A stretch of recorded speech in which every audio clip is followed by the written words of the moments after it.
I'm starting a series of videos where I'll be talking about maternal mental health, postpartum experiences, and emotional well being from both a psychological and lived perspective.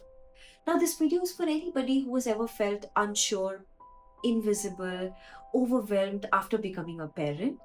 Today, I'll be starting with talking about postpartum depression, what it actually looks like, and what often goes unnoticed. If you are a new mother and don't feel the joy that everyone promised or you expected to feel, this video is for you. Postpartum depression is more common than we actually talk about. It necessarily doesn't look like how we imagine depression to look. I will be talking about it both as a mental health professional and somebody who has personally experienced and gone through it. After my child was born, I was very grateful, but I did feel disconnected, almost emotionally flat. And at that time, I didn't have the language to express or pinpoint what's happening with me.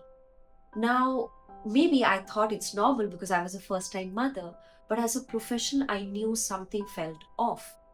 That early confusion that many mothers experience is part of postpartum depression. Postpartum depression is not just persistent sadness, it can show up in the form of feeling emotionally numb, feeling disconnected, a sense of emptiness, extreme irritability or anger, wanting to say certain things just out of these emotions, excessive guilt, hopelessness. Many mothers even report feeling disconnected from their baby, their partners, or even themselves. Anxiety is another very common symptom of postpartum depression, and it can show up in constant worry, intrusive thoughts, restlessness, and few more similar symptoms like these. There are some symptoms that can often go unnoticed or missed. These can include difficulty in sleeping when babies are asleep, overeating or complete loss of appetite, feeling overwhelmed by the smallest of the tasks that they're supposed to be doing. Some mothers even fear of, labeling themselves as a bad mother, having a sense of self doubt, sometimes having intrusive thoughts which are negative, can harm the baby or themselves. Now, these thoughts are not necessarily indicating that you will act on them, but just having these thoughts can be frightening enough for a person to live with, and especially when you don't know it's part of the condition. Now, something worth noting is that many women with postpartum depression continue to function. They take care of the baby, manage household, and they appear fine to others. But functioning is not the same as emotional well being.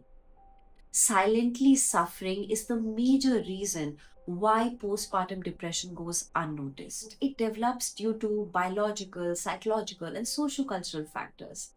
Now, sudden hormonal changes in the body after childbirth, extreme sleep deprivation, lack of emotional and psychological practical support that you're looking for, so much of responsibility altogether, identity shift, all of it can contribute.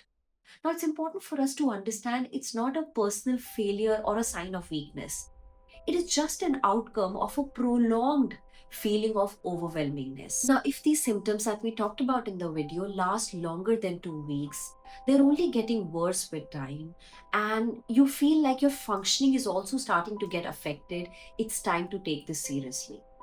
If you feel like the thoughts, the irritability, the anger, the restlessness, the hopelessness is persistent over time, you're feeling anxious over time, and you're facing difficulty in really bonding with your child, that period where you should feel like admiring the baby, playing with the baby, but you're not able to do that for some reason, something is holding you back, it's time for you to seek support. I have to tell you this from personal experience that if there is an early intervention, it can really, really impact the recovery that we have from this condition. So, if you identify it at the right time and if you reach out for support professionally or from a family member that you can confide in, you will be able to come out of it very, very soon. We're talking about reaching out to a professional, seek help. What effective support looks like, it includes emotional validation, practical help that you are seeking, and professional care. So, therapy is often a space where you'll be able to address all of these things. You'll be able to reduce the guilt, the feeling of emotional overwhelm, you'll be able to address that. That's something I have worked with so many mothers over time, and I know the work and the change therapy can bring in. As a client, at that time, I felt like therapy was one core important component that really made me think out of the state that I was feeling burdened by. Now, there will be some cases where these emotions and symptoms can feel very, very intense, which requires psychiatric intervention in the form of medication. Now, that's also something that we can feel open to the idea and experiment with if needed. We should not really hesitate in reaching out and taking any form of support that we're getting in that moment, because the goal is recovery, because you have to recover for yourself and for the kid as well.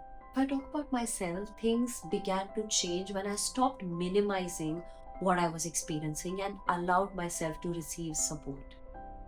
Now, my recovery was not sudden, it was gradual, and it included both internal and external changes. If you are experiencing postpartum depression, please know that this is treatable and temporary. You are not broken. You are not at all failing at motherhood. If you receive the right support at the right time, you can feel like yourself again.